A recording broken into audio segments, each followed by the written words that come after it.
Lesson 20, triangles.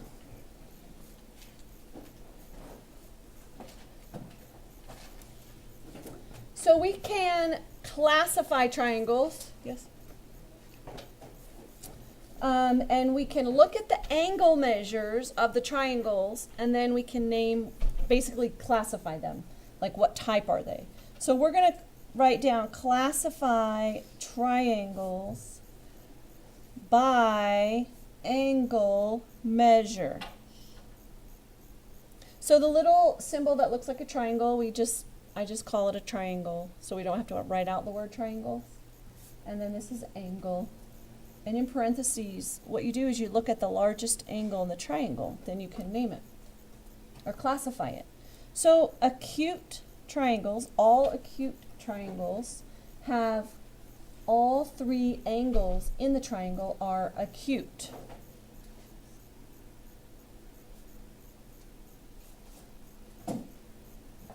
So the largest angle in that triangle will be less than 90 degrees. And here's what an acute triangle looks like. There's just an example of one.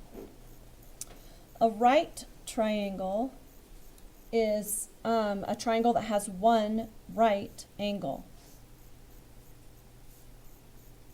And here's what a right triangle looks like.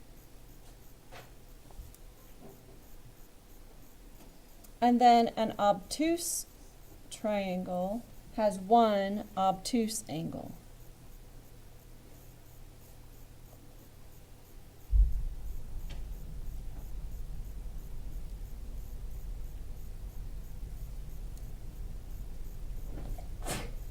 We can also classify triangles by side length.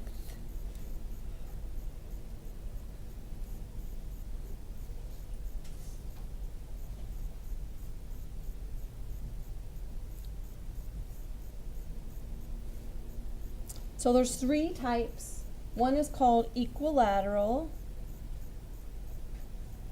and that's just where all three sides are the same lengths. So we can just write three equal sides. So it would look like this, and if you put a little hash mark on each side, that just means they're all congruent. In an equilateral triangle, all three angles are 60 degrees. That's just a side note about equilateral triangles. An isosceles triangle has at least two equal sides.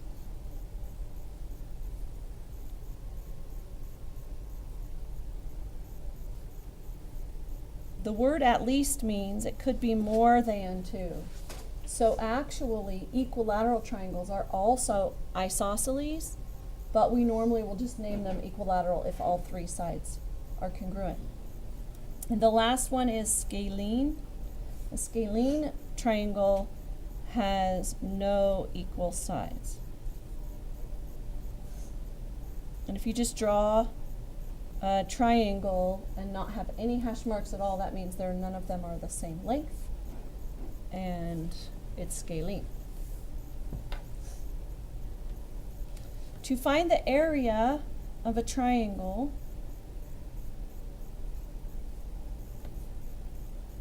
we take 1/2 the base times the height.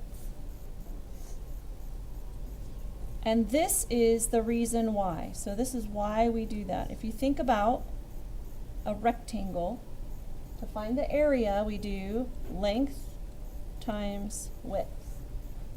If we called it base times height in a rectangle, if we divide it in half, make a diagonal, we have a triangle. Every triangle is half of a rectangle. So that's why the area is half the base times the height. One thing that we have to remember is the base and the height have to be perpendicular. So if this is the base on this particular obtuse triangle, the height is going to be from the top vertex straight down to the bottom. And that's the height. A lot of time they'll have a dotted line here and show a right angle because base and height need to be perpendicular to each other. So the base is just one side of the triangle, and the height is perpendicular distance from the base to the opposite vertex.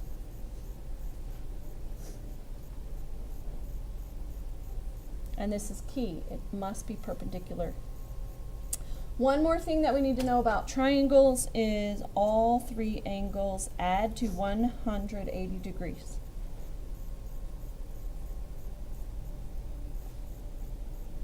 And that's the end of the lesson.